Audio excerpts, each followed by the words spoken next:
Hello students, हमने last lecture में solution and solution के टाइप्स के बारे में डिस्कस किया हुआ था। अब इस लेक्चर में हम डिस्कस करने जा रहे हैं एक्सप्रेसिंग कॉन्सेंट्रेशन ऑफ सॉल्यूशन, यानी कि कॉन्सेंट्रेशन ऑफ सॉल्यूशन के बारे में हम डिस्कस करना चाह रहे हैं। तो सबसे पहला मेरा क्वेश्चन है कॉन्सेंट्रेशन ही क्या है। तो हम बचपन से सुनता है कि दो टाइप के सॉल्यूशन हमें मिलते हैं, one is dilute solution and one is concentrate solution. तो डाइल्यूट सॉल्यूशन यानी कि क्या होता है, तो जिसके अंदर स्मॉल क्वांटिटी होती है, और कॉन्सेंट्रेट सॉल्यूशन क्या होता है, तो जिसके अंदर क्वांटिटी ज़्यादा होती है सॉल्यूट की। ऐसे दो आपको सॉल्यूशन मिलते हैं। वापस मैं बोल रहा हूँ, वन इज डाइल्यूट सॉल्यूशन। तो डाइल्यूट सॉल्यूशन के लिए आप डेफिनेशन क्या देते थे, तो स्मॉल अमाउंट ऑफ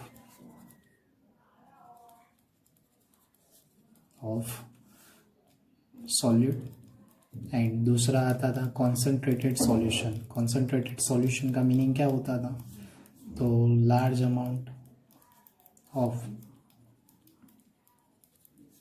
अमाउंट या मोर अमाउंट ऑफ सॉल्यूट, ऐसे हम जानते थे। बट ये कॉन्सेंट्रेशन को कैसे रिप्रेजेंट कर सकते हैं, वेरियस यूनिट्स हो गए, बट एक डिफिकल्ट वे है कि किसकी कॉन्सेंट्रेशन ज़्यादा है किसकी कम है। तो उसके लिए वेरियस यूनिट्स हमें मेजर करने पड़ेंगे। तो फर्स्ट वन इज है हमारे पास मास परसेंटेज। मास परसेंटेज यानी कि परसेंटेज W/W। वापस मैं बोल रहा हूँ, मास परसेंटेज यानी कि परसेंटेज W/W यानी कि वेट बाय वेट। तो उसके थ्रू आप समझ सकते हो। तो कैसे उसकी डेफिनेशन होगी, तो सिंपल डेफिनेशन है द वेट या the mass, the weight of a substance in gram is dissolved in 100 gram solution. 100 gram solution के अंदर आप कितना कोई भी सब्सटेंस को डिजोल्व करते हो, कितने ग्राम उसको डिजोल्व करते हो, उसके ऊपर आपको क्या निकलता है, मास परसेंटेज यानी कि W/W। उसका सिंपल सा ही फॉर्मूला है कि percentage W/W is equal to weight of solute into 100 divide by weight of solution. यानी कि सिंपल यहाँ पे मैं बोल रहा हूँ कि 100 ग्राम के अंदर आप कितना डिजोल्व करवा रहे हो सॉल्यूट का मास को, उसके ऊपर आपका कौन सा निकलेगा, मास परसेंटेज निकलेगा। सपोजली मैंने यहाँ पे एक छोटा सा एग्जांपल लिया हुआ है, 10% W/W शुगर सॉल्यूशन सपोज। तो उसका मीनिंग क्या होगा, तो सिंपल ही होगा, 10% W/W शुगर सॉल्यूशन का सिंपल मीनिंग होगा कि उसके अंदर मुझे 10 ग्राम शुगर देखने को मिलेंगे, is dissolve in 100 gram solution. यानी कि आपको पता चल जाएगा कि 10 ग्राम शुगर आपका क्या बन चुका है, सॉल्यूट बन चुका है 100 ग्राम सॉल्यूशन के अंदर। यानी कि आपको पता चलेगा बाकी का 90 ग्राम आपका क्या मिलेगा, सॉल्वेंट मिलेगा। क्योंकि हर एक बच्चे को मैंने पढ़ाया हुआ है और आप भी पढ़ चुके हो कि सॉल्यूशन हमें दो तरीके से, दो पार्टिकल से ही मिलता है। कौन से दो पार्टिकल, सॉल्वेंट प्लस सॉल्यूट, यानी कि दोनों के टोटल मास से ही मिलता है। तो सॉल्वेंट एंड सॉल्यूट के दोनों के कम्बिनेशन से ही आपको मिलेगा। तो 10% W/W का मीनिंग हुआ 10 ग्राम इन 100 ग्राम सॉल्यूशन ऑफ सब्सटेंस। तो सबसे पहले हर एक बंदे को ये फॉर्मूला याद रहना चाहिए। तो परसेंटेज W/W यानी कि wait of solute into 100 divide by weight of solution. उसका मीनिंग क्या होता है, तो यही होता है कि wait of solute divide by weight of solution in percentage. तो उसको आप सिंपल लेवल में लिखना चाहोगे तो कैसे लिखोगे, percentage W/W is equal to W into 100 divide by W'। यानी कि सिंपल बोल रहा हूँ, weight of solute divide by weight of solution. हम उसके साइन के फॉर्म में डिनोट कर रहे हैं ताकि हमें इजी हो जाए। आप लोगों को वहाँ पे एक छोटी सी बात भी याद रखनी है, 3.62 mass percentage of sodium hypochloride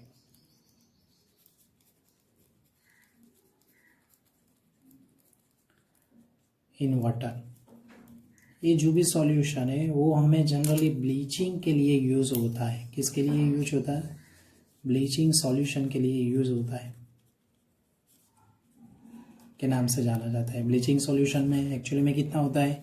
3.62% sodium hypochloride solution मिलता है इन वाटर। तो ये परसेंटेज आपको गुजकेट के एमसीक्यू के लिए याद रखने हैं। तो मास परसेंटेज का सबसे पहले 2 इंपॉर्टेंट बातें याद रखनी है। एक तो फॉर्मूला आप हो सके तो 4 या 5 बार जब तक आपको ना आए तब तक याद रखना है। दूसरी बात कौन सी याद रखनी है? ये उसका फॉर्मूला बाय थियरी, और एक उसकी डेफिनेशन जो टेक्स्ट बुक में नहीं दी हुई बट हमारे काम की है। तो स्टूडेंट्स हम सेकेंड पॉइंट में जा रहे हैं, वॉल्यूम परसेंटेज। वॉल्यूम परसेंटेज क्या है? Percentage V by V।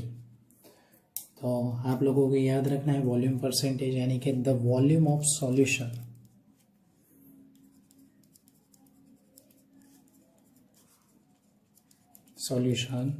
Is 100 ml।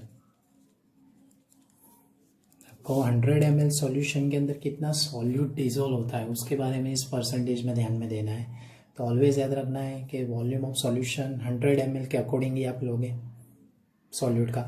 तो डेफिनेशन कुछ इस तरह बनती है, the volume of solute in ml is dissolve in 100 ml solution.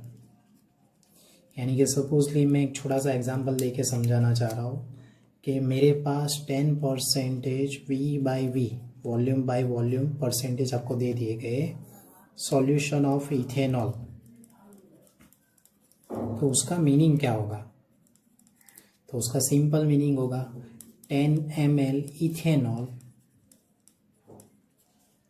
Is dissolve in 100 ml solution. क्या मीनिंग होगा? 10 ml ethanol is dissolve in 100 ml solution. यानी कि यहाँ पे आपको पता चलेगा कि मेरे पास 2 रास्ते हो जाएंगे। फिर 10 ml मेरा क्या मिलेगा? Ethanol, and second one is 90 ml water. दोनों के कॉम्बिनेशन से यानी कि सॉल्यूट प्लस सॉल्वेंट दोनों के कॉम्बिनेशन से आपको क्या मिल जाएगा? सॉल्यूशन यहाँ पे मिल जाएगा जिसका वॉल्यूम कितना होगा? 100 ml होगा।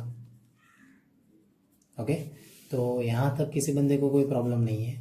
बट अभी उसके आगे उसका फॉर्मूला कैसे बन सकता है? तो सिंपल लैंग्वेज में अपने बात करें तो volume by volume is equal to 100 into volume of solute divide by volume of solution. तो percentage V by V is equal to, उसको साइन फॉर्म में लिखना हो तो लिख सकते हैं कैसे? V upon V dash. तो हर एक बच्चे को ये फॉर्मूला याद रखना है, 100 into V upon V dash. यानी कि A भी हमारा ml में है और A भी हमारा कौन सा है? ml में। यहाँ पे आपको एक और बात याद रखनी है, 35% V by V solution of ethylene glycol.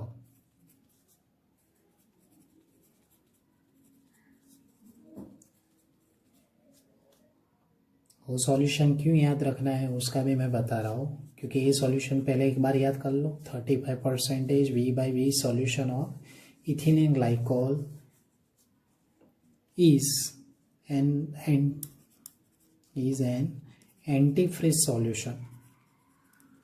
कौन सा solution? Antifreeze solution. Antifreeze solution क्यों, मैं ऐसा ही क्यों बोल रहा हूँ? तो याद रखना है, जनरली आप लोगों को पता होगा कि आप जनरली कार्स या इंजन की जनरली बात कर रहे होते हो तो जल्दी कूलिंग हो जाते हैं या जल्दी हीटेड नहीं होते। हीटेड नहीं होगे तो उनकी प्रोसेसिंग स्टार्ट नहीं होती। कहीं पे आप माउंटेन एरिया में या कहीं पे ठंडी वाली जगह पे जा रहे हो, कोई कुल से क्या बोलते हैं हिल स्टेशन पे जा रहे हो, तो वैसी वाली जगह पे आपकी कार है या जो भी व्हीकल है वो इजीली हीटेड नहीं हो रहे, उनकी प्रोसेस इतनी ज़्यादा स्टार्ट नहीं हो रही। बहुत सारे इंजन के अंदर कूलिंग प्रोसेस हो जाती है। क्यों हो जाती है? तो जनरली तो उनको कूलिंग करने के लिए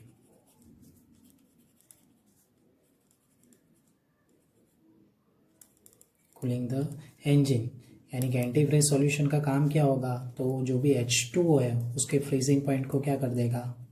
लोअरिंग कर देगा।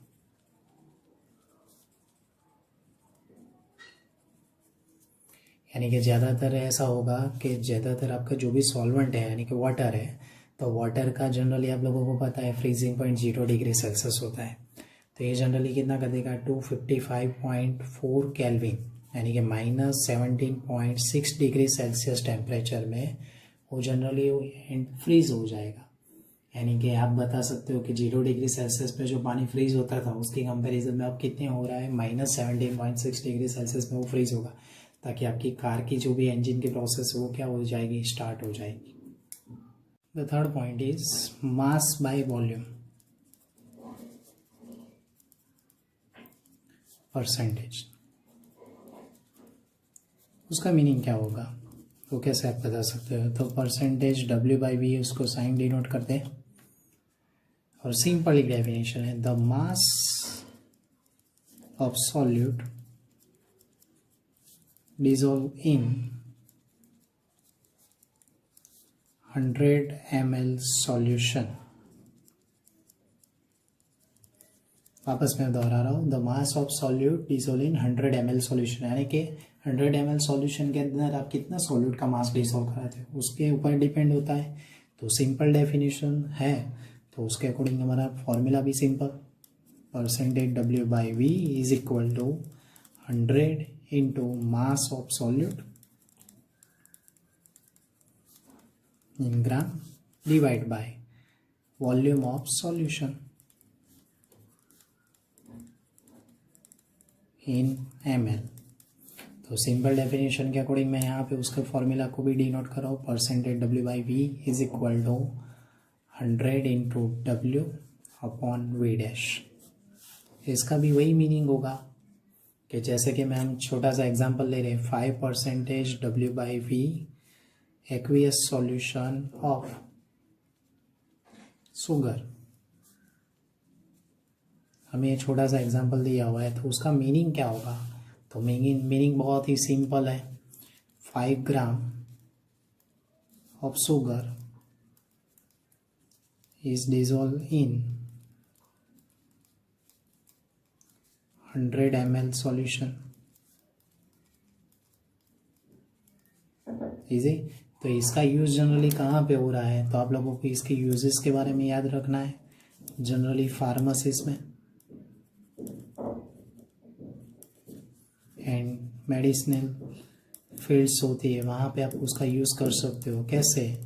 तो आपके घर पे मेडिसिन आती है या आप कहीं पे मेडिकल शॉप पे जाते हो, तो आप जब भी आप कोई मेडिसिन लो तो उसके पीछे देखना, तो वेरियस कॉन्सेंट्रेशन यूनिट दिए होते हैं, उसमें से एक परसेंटेज W/V होगा, एक और भी होगा फॉर्मालिटी वाला भी। तो ऐसे अलग अलग आप देखना जरूरी है, अपनी रेगुलर लाइफ में केमिस्ट्री को जोड़ दो। Okay. Fourth point is mole fraction. Mole fraction is denoted by X, आप X की साइन से उसको डिनोट करते हो। दूसरा उसके फॉर्मूला बहुत ही सिंपल है, mole fraction is equal to mole of component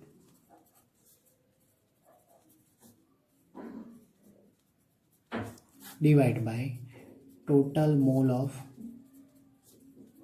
solution, यानी कि सॉल्यूशन में जितने भी होते हैं उस total mole, number of mole divide by mole of component. Mole of component यानी कि कितने नंबर है उसके, वो उससे डिवाइड करना है, यानी कि वन टाइप ऑफ रेशियो है। तो एक सिंपल हो जाएगा, या आप ऐसे भी शॉर्ट में लिख सकते हो, मोल divide by total mole. Okay friends, तो ये छोटा सा फॉर्मूला हो चुका। सपोजली हम यहाँ पे बात कर रहे हैं सॉल्यूशन की। मैंने लास्ट टाइम थिंग पढ़ाया हुआ था, बाइनरी सॉल्यूशन के बारे में पढ़ाया हुआ था। तो बाइनरी सॉल्यूशन यानी कि कितने कंपोनेंट होते हैं? दो, एक सॉल्यूट और एक सॉल्वेंट। छोटा सा सॉल्यूशन ले रहे हैं, तो सॉल्यूशन के अंदर हम दो कंपोनेंट ले रहे हैं, कंपोनेंट ए और component B. Supposedly component A है, कोई कंपाउंड ए है, तो उसके साथ उसके मोल की मैं बात करने जाऊँगा तो उसके मोल को आप कैसे डिनोट कर पाओगे, एन ए। और कंपोनेंट बी है, उसके मोल को आप कैसे डिनोट कर पाओगे, मोल एन बी। तो हमें यहाँ पे डेफिनेशन के अकॉर्डिंग या मोल फ्रैक्शन का फॉर्मूला के अकॉर्डिंग याद होना चाहिए कि टोटल मोल यानी कि आपको कैसे मिल सकते हैं, मोल ऑफ ए कंपाउंड या मोल ऑफ बी कंपाउंड, दोनों का टोटल एडिशन होगा, यानी कि Na प्लस Nb जितना आपको मिल जाएगा। तो हमें ये पता चल चुका है। तो कंपोनेंट ए के मोल फ्रैक्शन को आपको डिनोट करना है, तो मैं यहाँ पे लिख रहा हूँ mole fraction of A component is equal to XA, और यहाँ पे लिख रहा हूँ mole fraction of B is equal to XB। तो हमें XA और XB कैसे मिल सकता है, तो सिंपल ही है, XA is equal to mole of component A यानी कि Na divide by Na plus Nb, और XB आपको कैसे मिल सकता है, Nb divide by Na plus Nb। Okay, तो ऑलवेज ये दो पता चल चुका है। जैसे अलग अलग फॉर्म में हो सकते हैं, सपोजली हमारे पास आई पार्टिकल है, आई पार्टिकल के लिए हमें ढूंढना है सॉल्यूशन के अंदर, तो xi आपका कितना मिल जाएगा, तो xi is equal to ni upon n1 plus n2 up to ni, यानी कि ni अपॉन इन सब का एडिशन करेंगे तो सिग्मा ni हो जाएगा। तो ऐसे आप अलग टाइम तक ढूंढ सकते हो, n टाइम तक भी आप ढूंढ सकते हो। बट यहाँ पे एक ऑलवेज आपको एक बात अच्छी से याद रखनी है कि मोल फ्रैक्शन आपका यूनिटलेस है। क्यों यूनिटलेस है, तो उसका सिंपल इक्वेशन है मोल डिवाइड बाय टोटल मोल, यानी कि कोई भी मोल रेशियो लिखने जाओगे तो मोल क्या है, तो एक छोटा सा नंबर ही है। और दूसरी बात आपको याद रखनी है, total sum of mole fraction in solution